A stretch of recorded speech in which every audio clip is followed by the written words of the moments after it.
What's up, Virgo? Welcome to Wild Pearl Tarot. Today we're going to be doing your January 2025 forecast using Oracle and Tarot. And thank you so much, by the way, for your patience with me getting these out to you. I'm offering extendeds for all of our January readings. So if you'd like to get more detail on the reading, if it resonates and you'd like more advice, that link will be in the description box below. All right, so with the Mudra deck, this is a physical affirmation you can do with your hands while you're listening to the reading or while you're meditating or even going to sleep tonight. And this is the meaning. It's very interesting. This is called the upper hand. Keep cool. And the affirmation goes like this: I master my life using a cool head and a big heart. Awesome. And this is what you do. You tuck your thumb in like this, and you just simply grip it like that. The upper hand, keep cool.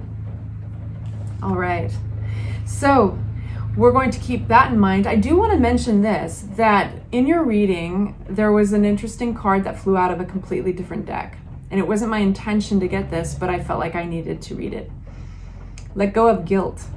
When you allow your light to shine brightly, you inspire others. Forgive yourself for what you think you've done or not done, and trust that God loves you unconditionally for who you are. Learn and grow from past mistakes instead of berating yourself for them. Somebody needed to hear that. All right, getting right into tarot. What's coming towards my Virgos, January 2025. What they need to know. If you haven't yet, please hit the like button. So appreciated. It really helps the channel to grow. Consider subscribing if you love these readings. All right, we start with the message of moving forward, Three of Wands, looking at that horizon, waiting for your ships to come in. It's a really positive forward progress card. Let's see what else. January 2025 for my Virgo. I love to see these tarot cards unfold a big picture for you. We've got possibly a water sign. This is Cancer, Pisces, or Scorpio. This can also, because roles can be reversed, this could be you occupying those traits, occupying that watery space of intuition and sensitivity. Oh, we got another sign here. We got King of Cups. So now we've got King and Queen of Cups. So what I'm going to do, because all of you guys are going through different things, I'm going to tell you the energy. So the Queen of Cups is, yes, very sensitive and very nurturing, compassionate. They're very intuitive and creative. And much like the Queen of Cups, the King of Cups is like that. They're very good for emotional advice. People have a tendency to open up to these individuals and to divulge details on their life. This is that way, those moments where a waitress or somebody on the street randomly would come up to this individual and just like unload and talk to them about their lives. They have that effect on people. But, they're King and Queen of Cups because they're working in tandem together really well. It looks so far like moving forward with these sensitive energies. And there's a transformative card of the Temperance. Now, the hidden meaning of Temperance is also balance. You can't have a balance of ingredients. You can't have, transformation without a balance of ingredients, a balance of chemicals, so to speak. This is an alchemy card, right? Transformation, chrysalis happens because there's a delicate balance that's achieved. So we'll come back to that. Right now, I want to unpack the Three of Wands, going forward, moving into the future, your ships coming in. It's not without a little bit of analysis. So this is self-evaluation up until now, what you've experienced. And do you need to change anything about the way you're doing your life, doing your work or your relationships? Or is everything like steady as she goes and you're going to reap what you sow and be happy? We do have something to celebrate over. You might be, let's get a little more information on this. Something to celebrate over. Three of Cups, friends, engagements. You might be kind of the center of attention here. So it just looks like you're busy. It looks like you're popular and busy in January. Nothing too heavy or anything. So that's very interesting. Queen of Cups. And then the King of Cups.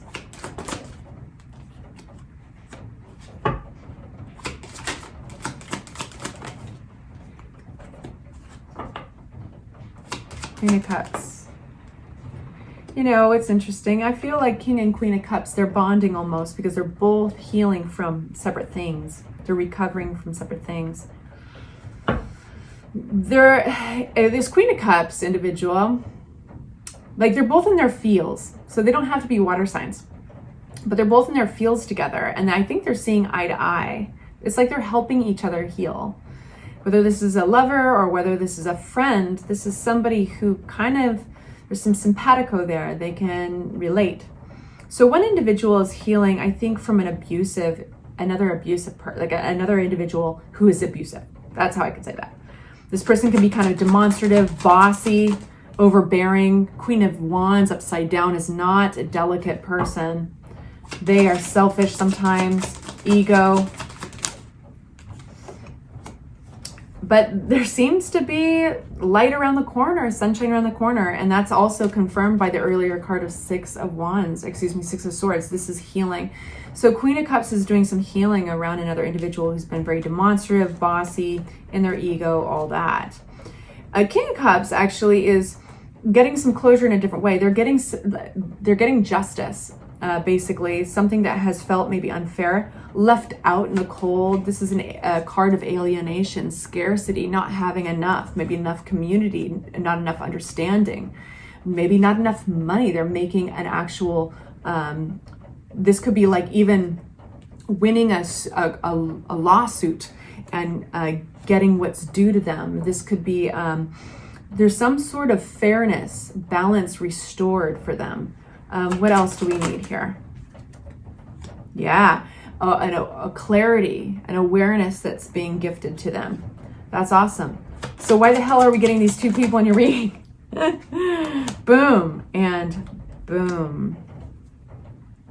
It's because I think what you guys have in common is you're coming out of apathy. Four of Cups. It's not that maybe the opportunities to move forward in life in certain areas haven't been there. It's not that. It's that one hasn't been interested. So it's with this like quiet wisdom and curiosity that these two individuals are making progress and moving forward. So there's this transformation I talked to you about. Temperance, water into wine. It's all based around the death of a season in your lives. The Death card. The Death card is also a rebirth card, so it's introducing new things only if you can move those old things out.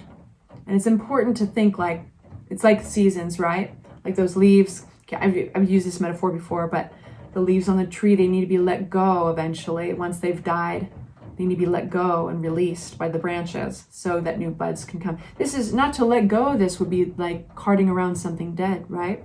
So you guys have this, I feel, very much in common with each other. That's why you're coming out as the duo, the King and Queen of Cups, in your fields together, in that more vulnerable and understanding and compassionate place with one another. And so you have transformation on this side from a dead season, a season of winter in your lives, transforming. The question is, into what? So, and I won't be a cruel tease. I will get a card out on that. We'll probably go more into depth with your advice, but, and then the beginning of this reading is about moving forward. So it really just kind of unpacks a whole picture. There is a little bit of like, take it on faith that you are, if you identify with the Queen of Cups, with some demonstrative person who's in their ego and a jerk, just take it on faith that it is wrapping up, that the sunshine is coming out. And that would make sense with your mudra card, you know, keep cool, the upper hand, keep cool. And this is ways of letting off steam. So it does give you advice in the back here. It says, first let off steam by drumming your left fist several times into the palm of your right hand. That's what it is. Why do people do that, right? It can be kind of threatening, right? Well, maybe you feel like it inside sometimes. But whilst performing this mudra, imagine yourself under a cold shower, which gives you a good cooling off. Don't let them get to you.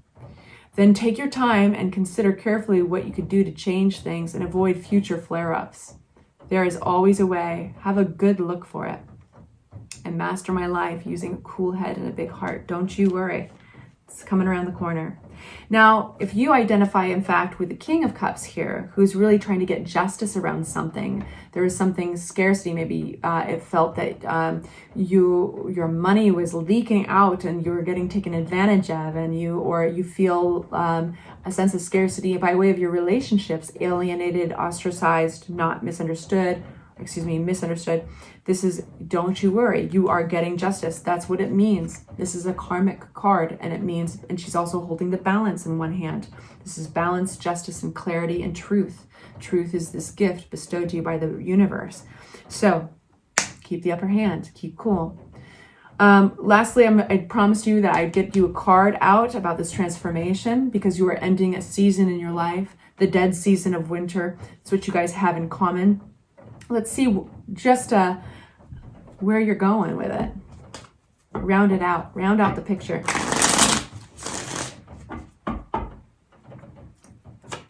For my Virgos. Lovers! Lovers! Well, I'll leave it at that. That's awesome. All right, you guys, feel free to follow me over to the advice portion where we kind of dive in a little deeper. If this is where I leave you, thank you so much for hanging out. I hope it was helpful. Sending you off with love and light. Mwah. Bye-bye.